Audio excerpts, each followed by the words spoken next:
Welcome to Trial by Wine. We take a closer look at crimes that highlight how fascinating humans can be. Schmitty, Swanee and Clarky visit crimes and run them through their jury of three, debating both sides of the case to agree an appropriate, if totally fictitious, sentence. Please be advised, Trial by Wine may include explicit or disturbing content and will include drunken rambling. Listener discretion is advised. All right, how are we? Very well. Yes, how are you? Very well. Good. I think I'm a bit husky. I don't know if you're hearing it.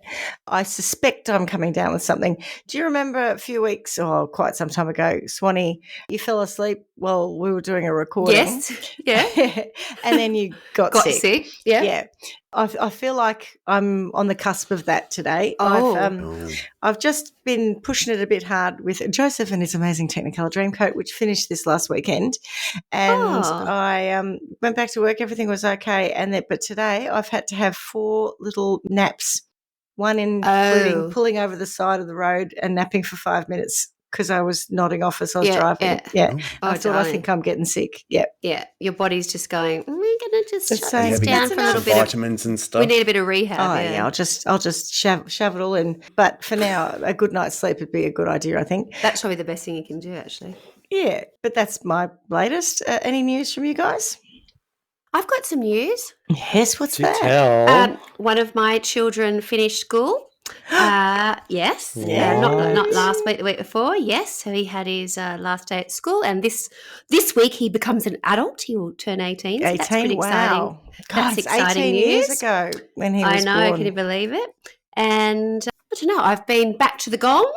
Been back home back for a birthday, and then I got sick while I was there actually. And it was quite good because I got quite ill, and I thought, oh my goodness, I'd seen everybody I practically know in my life, whether it be young, old, or otherwise, within a period of a couple of days because it was around the end of school. Yeah. You've been spreading and it. I thought, nicely. oh my God, and I got really sick one day. I thought, I've got COVID. I've given everyone I know COVID. I'm going to wipe someone out. And then I got better as quickly as I got sick, and I was like, oh, that's good. It was really weird. So it was not COVID. Boys? I was going to tell you a story. So remember we told you about the Hume Highway being closed the other week? Yes. On the Friday before the public holiday, blah, blah, blah. Yeah. We were going to work on Monday, I think it was. Yeah, Monday. Yesterday. And, it's sun's coming up. It's not very good light. And this poor police officer must have been charged with trying to block the Hume freeway and divert everyone off as a one-man show. So what she's done is so she's parked her car blocking the left lane and part of the right lane, and she's in this big bright yellow rain jackety kind of thing, standing in the right-hand lane, pointing people to get off at the exit. And there must have been 6 cars that all kind of spotted this at the same time and just went manically all trying to find a way not to run into each other her and get off. And it was foggy. Remarkably, everyone got off unscathed. I don't know how. She was very brave. She just stood there the whole time. I don't know if she was stupid. We were going. No, I don't mean that in a disrespectful way. No, it sounds like she was at high risk of being run over. I don't know if that's... We were going, my God, what was that? And she's obviously trying to do the best she can. So not trying to have a go at her, but it was chaos. Anyway, so then we're like, wonder what's happened. So we go off down the side road, down the Hume. Yeah. Alongside the Hume, sorry. Anyway, a truck's rolled with 2 caravans on it. Oh, no. What a mess. 2 good caravans ruined. Imagine if you'd been waiting for 12 months to get your caravan delivered and it's rolled. Now it's in the middle of the highway up on its side. Yeah, we're not sure why it happened. But anyway, the shenanigans on the Hume continue. At 10 So she was obviously doing it quickly. So that's really why so happy. She's just doing the best she can in this situation because I was like, she'd know that. It was an unmarked cop car too, so it had the red and just red like and blue car. lights flashing, but you can barely see because they're behind tinted windows. Yeah. Oh God. Jeepers. Anyway, that was a bit of an adventure. It's always going on the Hume. Oh, no, they're probably trying to dodge a pothole and fell in and rolled it or something. On that note, I suppose we should introduce ourselves. I'm Schmitty. I'm Swanee. And I'm Clarky. And together we are Trial by Wine. And what are we drinking? Oh, I'm on my first fridge ciggy of the day. Oh, fridge ciggy we're calling them now. A nice Coke Zero. Nice. Fridge ciggy, I like I saw it. this last night. So it's I have not heard cold. it's not cold enough. I've had a little bit of a complaint about that already. But I did see this yesterday, and I will just share it with you because I hadn't heard it referred to as a fridge ciggy, but I hadn't seen or hadn't read a Is definition. it because it's a small no can? No, just no, a can in the fridge, right? A fridge ciggy is a can of Coke Zero. It is Gen Z's version of having a durry at Smoko. It's a little treat used to take the edge off. It's not to be confused with the Black Doctor or Black Aspirin, which is full sugar, full fat Coke that has a powder sugar. And it says, see also, office desk dart. and then in context, it's Tracy was stressed for her job interview, so she went outside for a quick fridge ciggy and a scroll. And I think the scroll would be on your phone. Yeah. Yes, right. not a coffee scroll. Coffee scroll. Not a cinnamon scroll. I think it says why are they worried about the black? What was the black aspirin Black Doctor. or the Black aspirin. Doctor full fat Coke? I know. If you're going to have a cinnamon scroll, I wouldn't be worried about having a Black Doctor. But yeah, a scroll on your phone, right? Okay. I think I wonder why Melbourne and Victoria and in fact the world are going to hell in a handbasket. And I think you just summed it all up right there. Thank you. A fridge ciggy and a scroll. Fridge ciggy and a scroll. Yeah, love it. Does anyone else have something nice to drink? So we're probably drinking something that'll mildly offend both of you. So Schmitty, remember your wine spritzer? My spritzer, with tonic water? Yes. And how we delicious, kind of in point of fact. Yes. Shat on it. Yes. Yes. So we're literally having one of those, but without the wine. Oh, you're just having a tonic water. Yeah. Which will mildly offend you because there's no wine in it. And upset Shay because what the fuck is that drink? You can't as far take as she's concerned, who would that's do just that? vomit in a glass. What's the name of the thing that's in it? That's active quinine. Quinine. Be careful.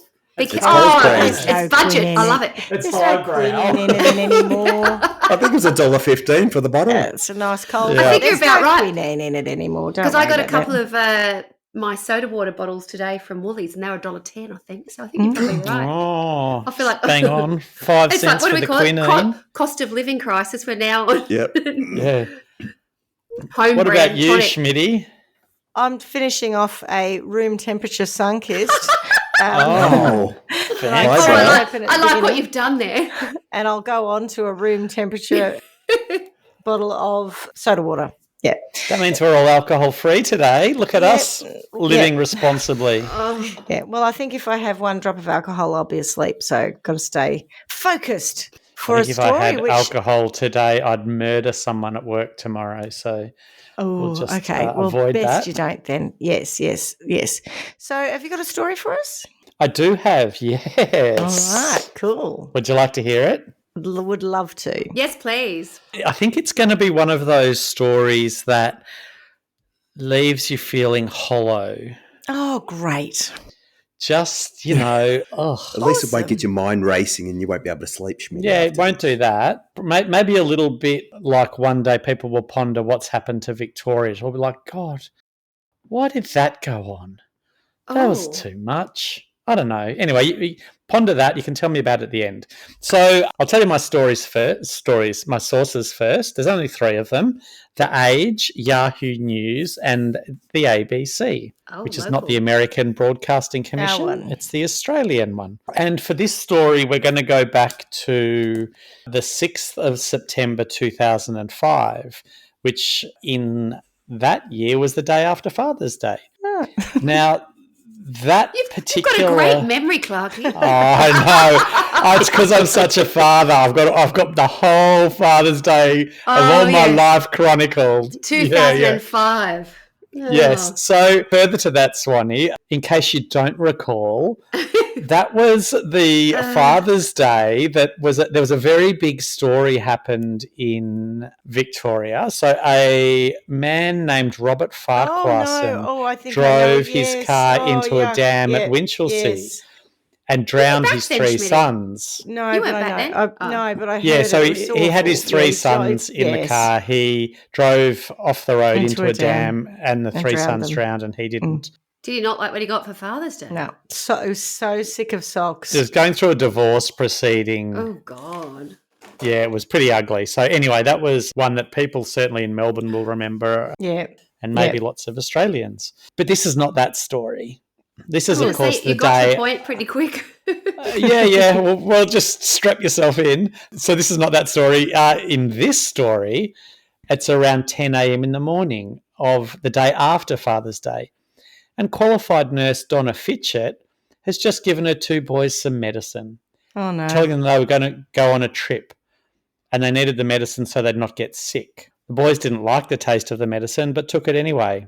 In reality, she'd given them a cocktail of Rohypnol and Valium, made with the drugs she had stockpiled from work. The boys began to feel drowsy and Donna told them to go and lie down. They both did as they were told and fell asleep in separate rooms. So the boys' names were Thomas and Matthew. Donna walked into the room that Thomas was sleeping in and she smothered him with a pillow, then used a sock to strangle him. Let alone, that's just wrong. No, right. Smothered him with a pillow, then used a sock to strangle him to make sure he was dead. Oh my God. God, that is out By of the control. time she got to Matthew, he was starting to stir. She began to suffocate him, but the family Rottweiler Gemma sensed something was wrong and tried desperately to intervene. Go Gemma. So Donna stopped, put the dog outside, then returned to Matthew's room and finished the job. When David Fitchett, the boy's father, came home from work to find the house strangely in darkness, Donna was drugged and groggy, teetering around in her underwear and bumping into tables. Alarmed, David began a frantic search for his boys. He finds Thomas and then Matthew, both cold and lifeless. Oh, this is... He screams at Donna, "You fucking bitch." She screams back, but I'm not sure what she said. Few drugs. He asks her, "What have you done?" I've got to stop for a second because you're just made me She's laugh. so drunk she can't say anything, right? Yeah, but I'm like, I can't laugh at this point. That's too much. I'm just going to have to try to hold off. Trying to give you a little bit of levity. Sorry. Yeah. No, I know. But if I had have started laughing hysterically, it's the wrong point. I would have come across as insensitive. Because I was. Yeah. That's right. He asks her, "What have you done?" All she can say is she wants to die. And in fact, she's bleeding from where she cut herself in a failed suicide attempt. And she's a nurse, right? Oh, it's not that failed, right? Yeah, she should have tried harder. Mr. She should Fitchett have known called better. 000, for those of you who don't know, Australia's equivalent of 911, and told the operator he believed his wife had killed their children and had overdosed. He tried to revive his oldest son, Thomas, but discovered both he and his 9-year-old brother, Matthew, were stiff from rigor mortis. Oh, because they've been gone for a while. Yep. In the background, Donna Fitchett was recorded as saying, "I don't want to live." And at one point in the recording of the 000 call, David is heard saying, "She just fucking slashed her wrist." Right. That's the really horrible bit out of the way. It's a lot, isn't it? Yep. Now, David Fitchett is the first to admit his marriage to Donna was not exactly a bed of roses. And I guess, everyone's relationships have got things in them, skeletons in the closet maybe, I don't know. It doesn't go into a lot of detail around what that was, and I don't think it's particularly relevant. Donna had been seeing a therapist and she was becoming a bit of a conspiracy theorist and believed that the Howard government put Martin Bryan up to the Port Arthur killings and a BHP employee murdered former Prime Minister Harold Holt. Right. I don't know where she got those from. Well, Harold Holt's a long time ago. I know. Why would and she? A BHP and also employee. He drowned. Yeah, exactly. I don't know why a BHP employee, but yeah, he went out for a cares? swim and he drowned. And I don't think his body was ever found. But he was never found. That's the thing. Yeah. So there's theories around him with a Chinese submarine and all kinds of stuff. He went out for a swim and he drowned. It happens. I know. Anyway, but so that's kind of her mindset. And Donna told David on the Friday before Father's Day that she was leaving. She accused him of being passive-aggressive. Isn't everyone to a degree? Don't you think murdering your children but not quite killing yourself is a bit passive-aggressive? I mean, it's also fairly aggressive. Aggressive, I suppose. Aggressive, passive. That's the whole thing about hurting him kind of thing anyway. Yeah. So she also blamed their problems on their own fathers. She told him to enjoy Father's Day because it would be his last. He thought she meant last as a family together, not that she was going to kill the boys. No. How dreadful. Yep. So anyway, it goes to trial. Donna Fitchett pleaded not guilty to murdering the couple's sons. There was never any doubt she actually did kill them. The question for the jurors was whether she was mentally ill when she did so.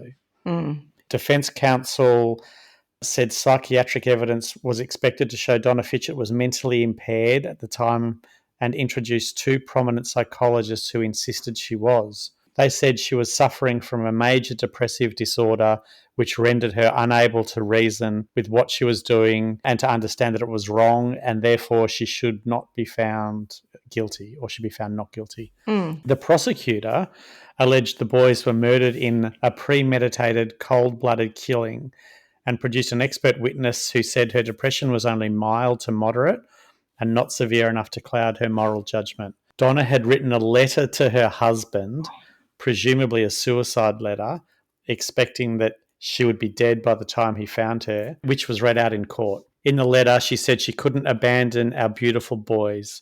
I've been dead for a few days. I just wanted peace, she wrote. I overdosed the boys when they were asleep. I suffocated them and then strangled them in case they woke up. Ugh. They put up a bit of a struggle but said nothing. They didn't know it was me or it was happening to each other. They were happy this morning and said they loved you and had a great Father's Day, she said. I pray I do not live through this. I've seen some angry things, but I truly forgive you. I hope you find the strength to go on without us. I just couldn't abandon our beautiful boys. I've been dead for a few days and I just wanted peace. Do you know how much I hate that? I couldn't abandon our beautiful boys, so I killed them. Yeah, I went with them. I do know. Yeah. This is. I know you hate it. This is the kind of story that you hate almost as much as you hate people who hire hitmen to kill people. Hitmen, yeah, it's right up there with that. Exactly right. Absolutely. Just kill yourself and leave the others. Yeah. Anyone who goes on that family annihilator and then kill, or people who do it, massacre people then kill themselves. Just kill yourself. Happy days. We're good. I mean, maybe not happy days, but better outcome than the for opposite. Everyone else, yeah. If you're going to do all that, yes. And apparently, she had said that David wasn't capable of caring for the children. Okay, so don't take David out of the equation. Take the kids out of the equation. What makes sense? Yeah. Also, maybe he could. Is there going to be some great reveal, like that anything major had ever really happened? Do you remember that I told you you're going to be left feeling hollow? Okay, so no. Anyway, you tell me how you feel at the end of it. But yeah, it's as basic as it is. Oh, not basic. I don't know. It's I don't know what the right word is. Waste of 2 lovely kids' lives. I know what you mean. For nothing. For just selfishness, actually. Without reason. It's not enough sort of reason to sort of think someone had got to put them. So it came out. I'm not done yet. So save your harsh thoughts for the wrap up. Okay.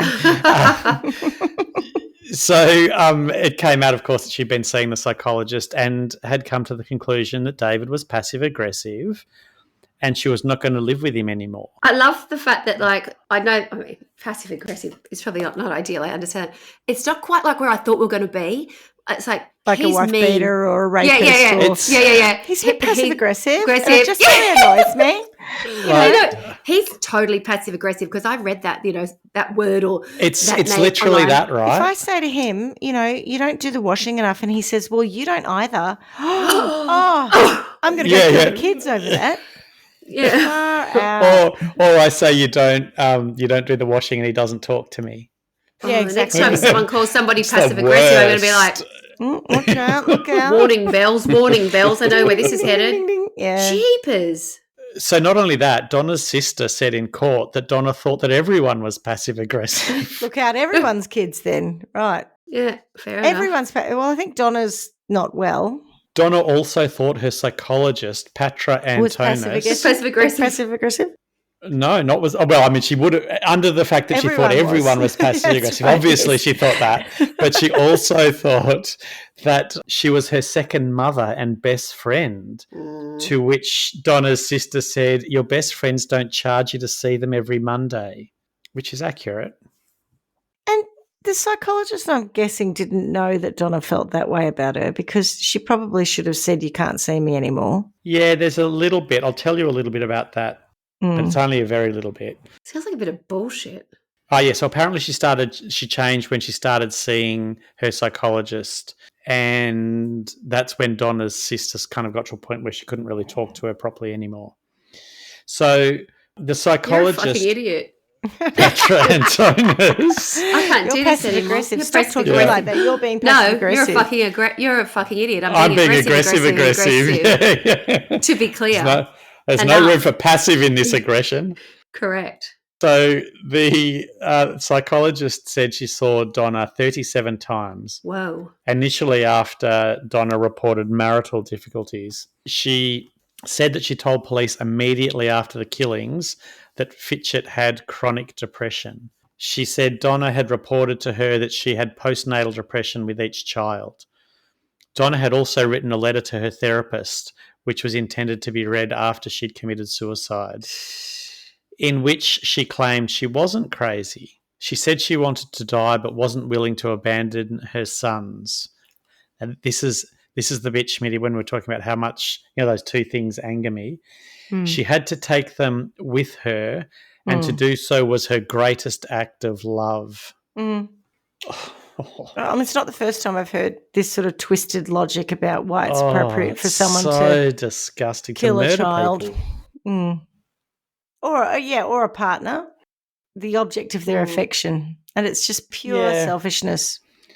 The greatest act of love. Like if somebody killed... The great Love of all is murdering your children. I believe the future.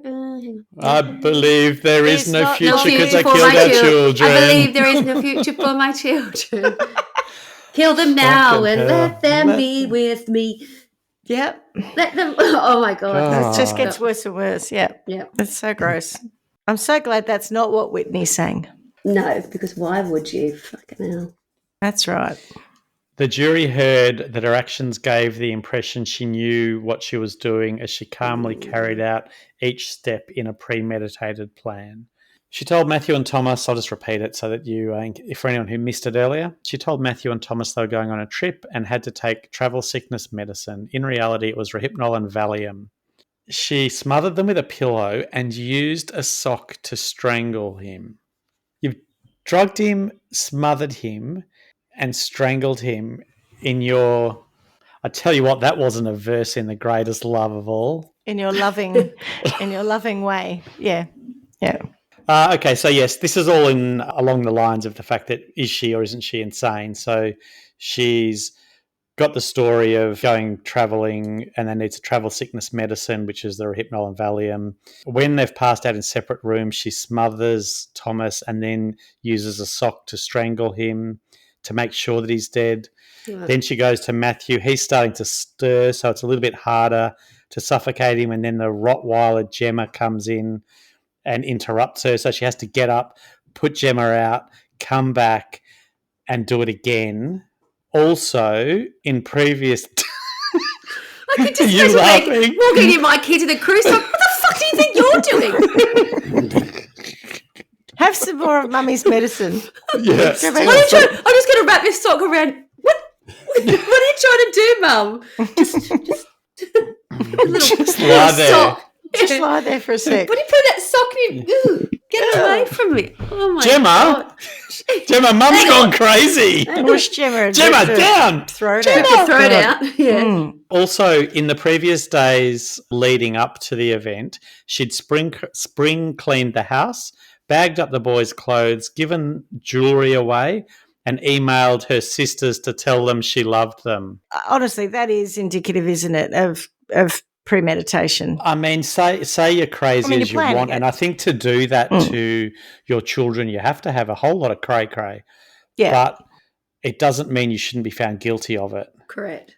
Well, this is what we talked about in that South Korean case or the New Zealand case, was the definition of insanity legally being that you didn't understand the difference between right and wrong versus, because you can premeditate a crime and you can be insane at the same time. They're not mutually exclusive behaviours. The question, as you have said in this, is whether or not she knew she was doing the wrong thing. And I think she definitely does. Yeah. Well, the jury found Donna guilty, suggesting that her actions were those of a woman who knew exactly what she was doing. Yeah, but she knew what she was doing, but whether or not she thought it was the right thing to do that's the argument, and I don't buy it either. I think the insanity defence should be used sparingly, and I think it just gets thrown around a little too much, which waters it down. But a sane woman wouldn't kill her kids. No, but it doesn't mean you're insane. Like it doesn't. I think there's definitely mental health issues going on for anyone who does that, but it doesn't mean, arguably a sane person wouldn't kill anyone. That's right. Yeah, but plenty of people do, and it doesn't mean they shouldn't be punished for it. But I feel like it's almost the conversation does go to, because you did that, you must be insane. Well, because it's very hard for anyone who. It's just hard to understand it. Like, you just can't come at it. Can't understand it. Can't come at that. Can't come at that. Not from this distance. No. Donna was found guilty and sentenced in 2008 at the age of 51 to 27 years in prison with a minimum of 18. Justice Elizabeth Curtin said that the boys were innocent young boys and that Donna's crimes were truly appalling. You were their mother. Your responsibility was to nurture, care for, love, and protect them. Justin Curtin said that in the greatest act of betrayal, not the greatest act of love. Love, yes. In a profound breach of trust and in an act of unfathomable selfishness, Donna had robbed the boys of their precious lives. Absolutely. It's appalling, yeah. I think it's really well said, though, that you're there to do all of these things, love, nurture, blah, blah, blah. Your act wasn't the greatest act of love. It was the greatest act of betrayal. Yeah, absolutely. Well, your actions have resulted in unbearable, unforgiving pain for the boys' father and his family, she said. Just what you wanted. Yeah, that was the plan. Yeah, Success. Right? Yes. Tick, tick, tick. Yeah. Yeah. Justice Curtin said if it had not been for Fitchett's mental illness, she would have imposed a life sentence. Yeah, see, I would have imposed a life sentence because otherwise you're not bound by the law? No, because otherwise you would argue that you are taking into account some insanity, right? The jury has said we're not buying that. So I would have said life then. It's good that she said for her mental illness, not insanity. Yeah, all right. Yeah, all right. Donna appealed her conviction and was granted a retrial, but was found guilty by a second jury in May. And sentenced to a whole life order. Yeah, pretty much. Justice Curtin did say that with 25% of women suffering depression at some time in their lives, a message had to be sent to the community that mental illness was no excuse for crime, which I thought was quite good. And then, so in prison, Donna was assaulted 7 times in the 5 years she'd been in custody, possibly because she was a child killer. I hear. Possibly because she's not a nice person. That's the one. So 2 of the assaults were serious. She was hit on the head firstly with a radio and the second time with a chair. She ended up having to be separated from other inmates, where her only distractions were television and a small garden. That annoys me, though, the whole having to separate people for their own safety in jail, because you sort of think, what a burden on the people who have to manage the incarceration facility. It's a cost to the taxpayer, I'm sure. And, I mean, I suppose we shouldn't have people just going crazy and like doing what they like in prisons. But, yeah, that thing about having to keep people protected irritates me. It doesn't sit well with me. Especially when you think about, people in aged care or palliative care who are sharing rooms, kind of go, jeepers. Yeah, but they're not expecting to get hit over the head with a chair. No, but what I'm saying is we can't afford to give them a room by themselves. But the double murderer who gets hit over the head with a chair, So Donna was released in February this year. Oh, Jesus, what? Because I was just about to say, especially when you don't anticipate they're going to get out. And then you said, and then she was released. Right on cue. So she was released in February this year after nearly 20 years behind bars. 3 weeks later. Didn't kill any babies while she was there. Yeah. Yeah, did not. 3 weeks later, after a welfare check, Donna was found dead at a Melbourne property on King Street in Paran shortly after 7 p.m. Right. It is believed that she died from a drug overdose.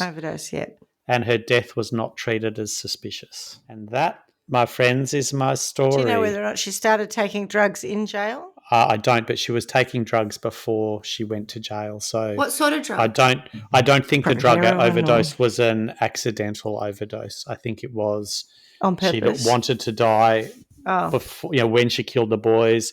She'd wanted to die her whole 18 years in prison, and 3 weeks after she gets out, she manages. She had the opportunity, right? Do okay. it. What was her name again? Donna Fitchett. Fitchett. How do I spell that? FITCHETT. Sorry, FITC.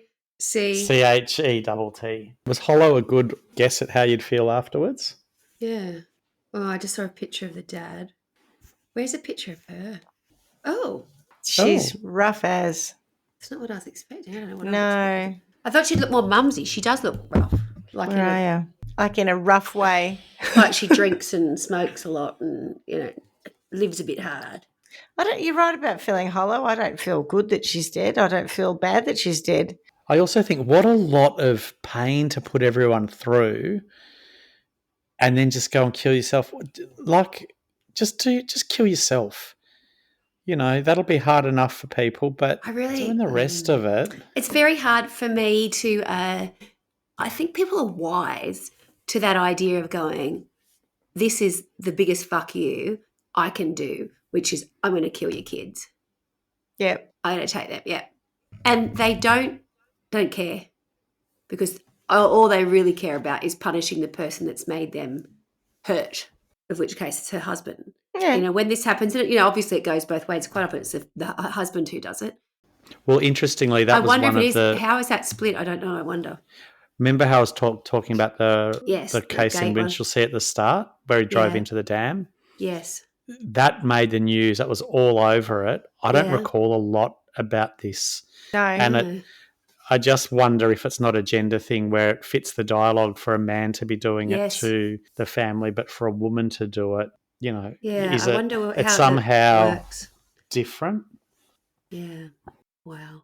I just feel like we're missing like this huge, like there was no big thing that the husband had done that, sent her. No, she just, the marriage had sort of broken down. She just wasn't happy. Yeah. And yeah, you're right. Just wanted to punish him, I think, for not being happy. And like the depression, I don't doubt she was depressed, but I think that when you are in a depressive state and you're trying to work out how to get out of it, you are blaming other people too. So it's quite possible that she or appropriately blamed the husband, but the psychologists seem to have tried to get her to leave her husband, not kill her children. What I think you need to do. And I do wonder about that whole psychologist relationship thing, right? That wrote him a letter and best friend and whatever. I thought, I wonder if some unhealthy feelings were there. That was Donna saying she was the best friend and a second mother. No, I get it.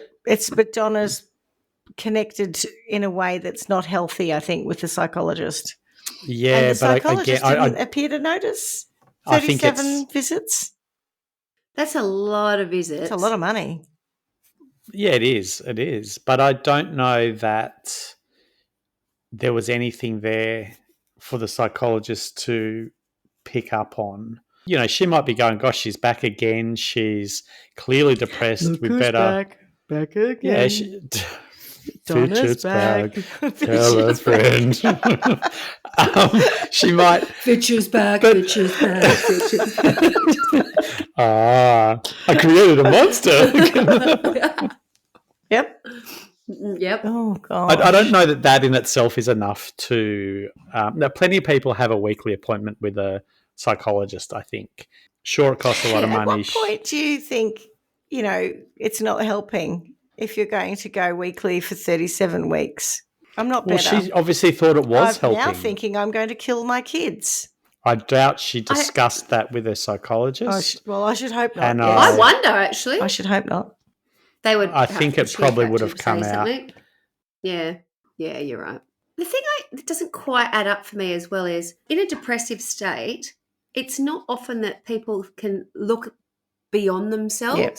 They're not looking and going, I'm going to take someone else's life. It's just, as I understand it, that their own existence and their own It's so painful and awful. life is either so painful or so numb or so there's nothing left to live for it.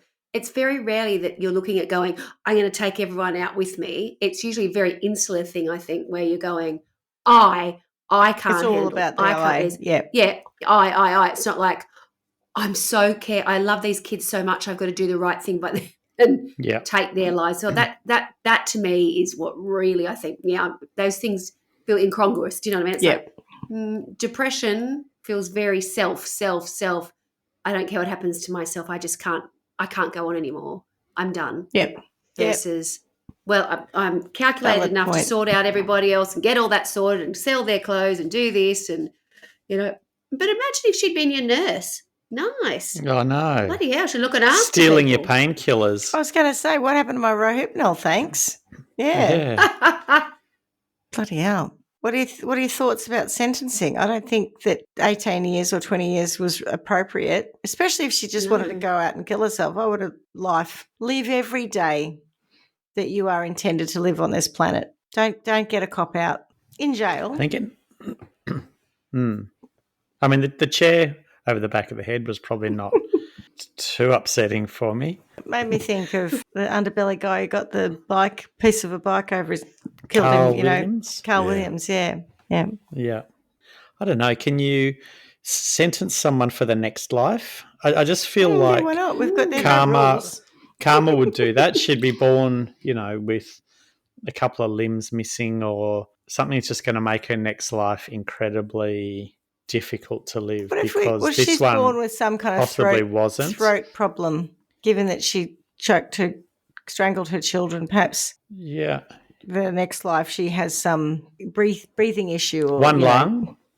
Yeah, sure. You know what I mean? Like she struggles in the breathing, in the area of breathing. Yep. I wonder if that's how, karma and reincarnation kind of came to be, where you just go, something bad's got to happen to them later.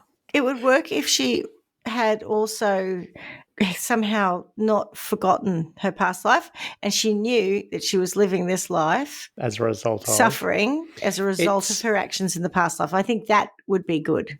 It's like when your parents used to say, I'll give you something to cry about if you don't stop crying. I'll give you something to be depressed about. Yeah. So I think whatever the next life is has to have something that is and in the next actually life, depressing. There's no access to any means to actually take your life. So you are going to live the entire life and you are going to remember why you were in this state. Yeah. Wow. I think that's a good punch too. Yeah. Sure is. Yeah, works for me. I do feel horribly sad for the father. There was nothing that I could kind of find that suggested there was anything that he had done that deserved this, and nothing that, oh my God, clearly the boys hadn't done anything, but the hurt that she's caused so many people unnecessarily, I feel for them. It's so hard to recover from that. You wouldn't, would you? Yeah. I don't know. I don't know that you could. No. Yeah, it's awful. Well, thanks, Clarky, for another depressing one. Feeling hollow? I am. Yes. I mean, you did set that up well. You did tell us from the outset that that's how we'd feel. And Turns out you were quite correct. Yes. Go and have some snacks. That'll fill you up. Oh, goodness. Have you got anything to add, Swanee? No. I don't. I was trying to work through, I was trying to think of something being a bit clever about, the boys fighting back or their dad coming home. Oh, maybe the dog could actually have just torn her throat out. It kind of doesn't matter because you don't want those kids to be exposed to any of that. That's true. Even if, it's like, if she died, or it would have destroyed their lives no matter what. She was on a path to destroy their lives, whether she had survived or died or whatever else. Everyone around her. And yeah, it was like she was a bomb about to go off. It just was how it went off, and she took the kids with her. But there was a shit show coming, no matter what it was. Those kids were going to be left either without a mother, wondering, probably wondering their whole lives what happened. She took them anyway. There's no upside. No. She was just this sort of toxic thing that was going to take out everything around her. Not to the extent that she did, obviously. That was horrendous. But, I can't think of some clever way of tidying it up. Difficulty for the kids, the boys not having a mum, but maybe she could have just gone outside. She does look like she probably smoked. And a bit of spontaneous combustion.